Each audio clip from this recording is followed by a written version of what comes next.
अगदी शॉर्ट टाईममध्ये मी आपल्या सर्वांना बोलवलं. आपण सर आमच्या निमंत्रणाला मान देऊन या ठिकाणी आला त्याबद्दल मी सर्व पत्रकार बांधवांचा या ठिकाणी मनापासून आभार व्यक्त करतो आणि स्वागत करतो.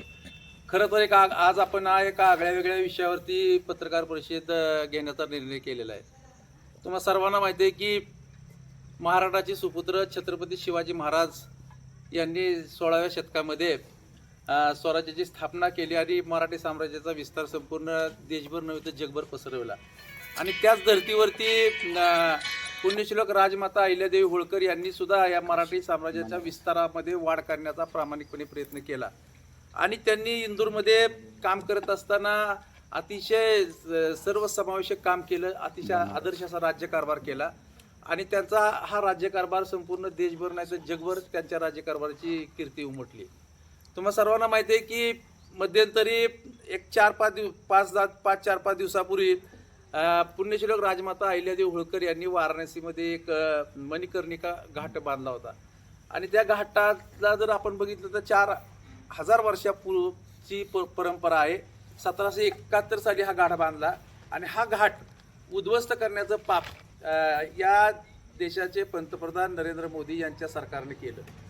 खरं तर नरेंद्र मोदी हे वाराणसीचे प्रतिनिधित्व करतायत आणि वाराणसीमध्येच हा घाट उद्ध्वस्त केला जातो की ज्या घाटाला ऐतिहासिक आणि पौराणिक परंपरा आहे.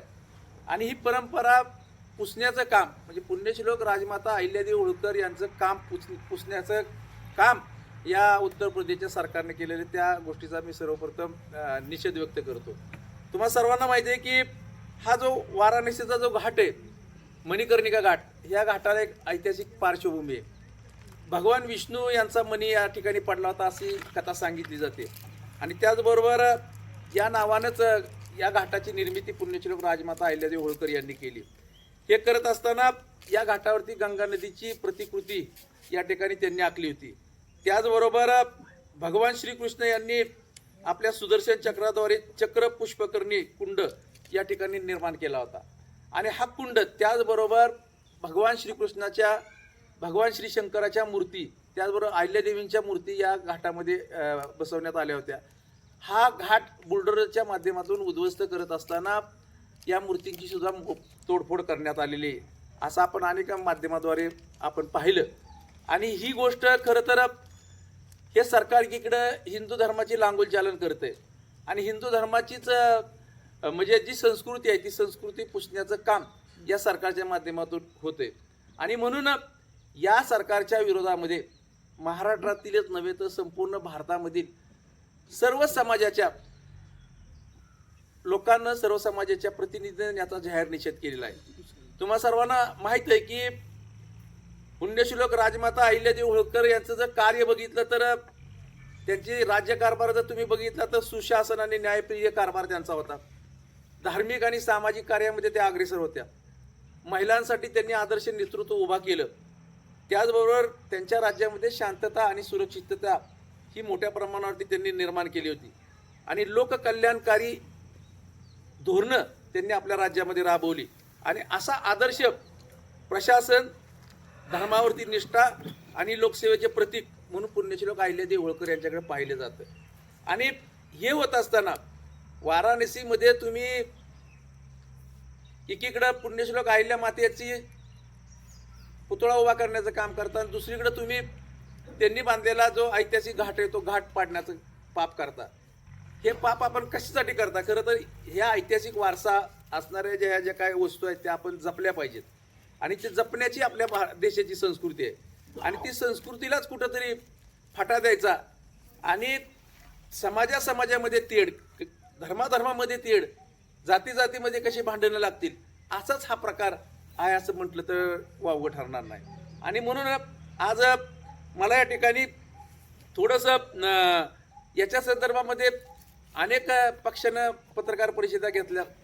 आपल्या भागामध्ये सुद्धा महाराष्ट्राची पुण्यश्लोक राजमाता अहिल्यादेवी या कन्या आहेत आणि महाराष्ट्राला एक त्यांचा आगळा वेगळा त्यांच्याबद्दलचा एक अभिमान आहे. विशेष करून कुठल्याही महात्म्यांना एका जातीमध्ये न गुंतवून ठेवता सर्व जाती धर्माचे लोक पुण्यश्लोक राजमाता अहिल्यादेवी होळकर यांच्यावरती प्रेम करतात. जसं की छत्रपती शिवाजी महाराज असतील, घटनेचे शिल्पकार डॉक्टर बाबासाहेब आंबेडकर असतील, महात्मा ज्योतिबा फुले असतील, त्याचबरोबर सावित्रीबाई फुले असतील, अनेक महात्म्यांचं आपल्याला या ठिकाणी नाव घेता येईल. हे सगळे महात्मे जरी एका जातीमध्ये जन्माला आले तर त्यांनी जातीपुरतं काम न करता सर्व समाजाला आणि सर्व जातीला, सर्व धर्माला प्रेरणा देण्याचं काम केलं. आणि हे काम करत असताना या देशाची अखंडता, या देशामध्ये हा देश कसा अखंड राहील असा प्रामाणिक प्रयत्न केला. पण अलीकडच्या काळामध्ये हे होताना दिसत नाही, हे मी तुम्हाला जाणीवपूर्वक या ठिकाणी सांगतोय. सहजागी तुम्ही उदाहरण घेतलं तर मी सांगेल की अजून एक माझ्यापुढे एक विषय आहे की तुम्हाला माहिती आहे की प्रत्येक समाजामधला, प्रत्येक जातीला, प्रत्येक धर्माला या ठिकाणी आपलं लोकशाहीच्या माध्यमामधून म्हणणं मांडण्याचा अधिकार आहे. आणि तो अधिकार आपल्याला बाबासाहेबांच्या घटनेनुसार प्राप्त झालेला आहे. आणि तो घटनेनुसार अधिकार प्राप्त होत असताना आपण आपल्या कोणत्याही कामासाठी आंदोलनं करू शकतो, उपोषणं करू शकतो, लोकशाहीच्या मार्गाने आपण वेगवेगळ्या प्रकारचे आंदोलन उभा करू शकतो. त्याचाच एक भाग म्हणून आता मध्यंतरी धनगर समाजाचा एक प्रश्न आहे की अनुसूचित जमातीचा गेली 60 वर्ष प्रलंबित आहे. आणि धनगर समाजाला अनुसूचित जमातीची सवलत मिळावी म्हणून गेली 60 वर्षे देशामध्ये, राज्यामध्ये अनेक ठिकाणी आंदोलनं झाली. मात्र सरकारला काय जाग आली नाही. तुम्हाला एक साधं उदाहरण सांगेल की या राज्याचे मुख्यमंत्री देवेंद्र फडणवीस हे लबाड मुख्यमंत्री आहेत. हे कधीही खरं बोलत नाहीत. ज्या ज्या त्यांनी आजपर्यंत गोष्टी केल्या त्या सगळ्या खोट्या गोष्टी आहेत. तुम्ही बारकाईने अभ्यासा, तुम्ही सगळे पत्रकार आहात. जे ते सांगतील ते करतच नाहीत. 2014ला त्यांनी आम्हाला सांगितलं होतं की आमचं सरकार आलंय की पहिल्या कॅबिनेटमध्ये धनगर समाजाला अनुसूचित जमातीची सवलत आम्ही लागू करतो, पहिल्या कॅबिनेटमध्ये. आज 2025 आहे. म्हणजे कधीच खरं बोलायचं नाही, नुसतं बिंबीच्या देठापासून बोलायचं, पण खोटं बोलायचं.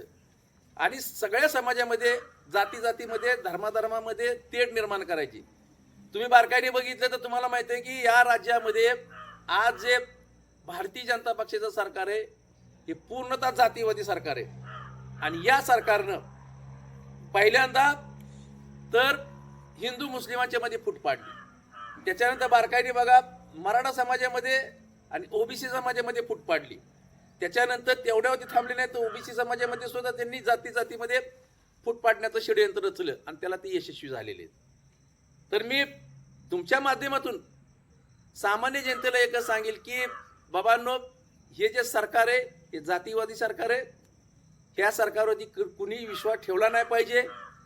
आमचा एक बांधव आहे जालन्याचा, दीपक बोराडे नावाचा.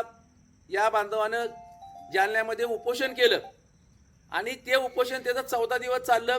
जवळपास जालन्यामध्ये 7 ते 8 लाख लोक त्यावेळेला त्यांनी जमा केली आणि उपोषण सोडलं. मात्र 21 जानेवारीला मुंबईमध्ये जाऊन मुंबई चक्काजाम करण्याचं त्यांनी ठरवलं. त्यांच्यामध्ये आणि मराठा समाजामध्ये सुसंवाद आहे. हा सुसंवाद राखून सगळ्या जातींचा प्रश्न कसा सोडवता येईल असा प्रामाणिक प्रयत्न न होता त्यांनी 21 जानेवारीला मुंबईला जाण्याचं ठरवलं. मात्र त्यांना 2 दिवसापूर्वी सरकारनं झुंडशाहीच्या मार्गाने त्यांना अटक केलेली आहे आणि त्यांना डांबून ठेवलेलं आहे. म्हणजे या सरकारला धनगर समाजाला काही द्यायचं नाही.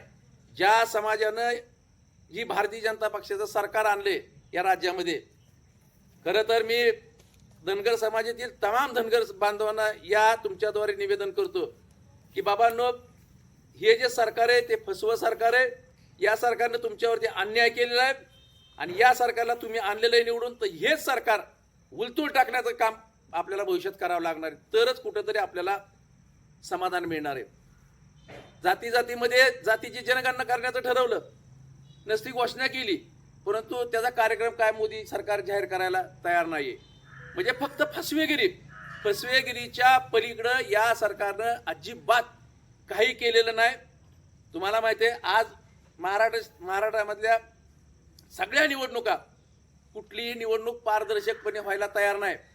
निवडणुकीमध्ये प्रचंड मोठ्या प्रमाणावरती भ्रष्टाचार होतोय. लाखो रुपये, कोटी रुपये वाटले जात आहेत. मतं विकत घेतली जात आहेत. मशीन मॅनेज केले जात आहेत. काही करा पण सरकार हे आपलं आलं पाहिजे अशा वृत्तीनं हे भाजपचं सरकार म्हणजे तयारी करतंय किंवा तयार झालेलं आहे. आणि म्हणून भविष्यात मी आपल्याला एकच सांगेल की जे मणिकर्णिका घाट जो उद्ध्वस्त केलेला आहे की ज्या अहिल्यादेवींच्या स्मृती आहेत त्या स्मृतीमध्ये ज्या मूर्ती फुटलेल्या आहेत त्या मूर्तींचं व्यवस्थितरित्या जतन झालं पाहिजे. मणिकर्णिका घाटाची तुम्ही सांगताय की इकडे आम्ही विकास करतोय, विकास करत असताना जुन्या आणि मजबूत असणारे इमारती पाडण्याचं काम तुम्ही केलेलं आहे, हे अतिशय चुकीचं केलेलं आहे. याचं तुम्हाला प्रायश्चित्त भोगावंच लागेल. आणि भविष्यात तुम्ही जे दीपक बोराड्यांचं जे आंदोलन आहे ते आंदोलन कृपा करून तुम्ही चिरडण्याचा प्रयत्न करू नका, अन्यथा महाराष्ट्रामध्ये या गोष्टीचा खूप मोठ्या प्रमाणावरती गंभीर असा परिणाम होईल. एवढंच फक्त मी या ठिकाणी तुमच्या माध्यमातून सरकारला इशारा देतो आणि थांबतो. जय हिंद, जय महाराष्ट्र.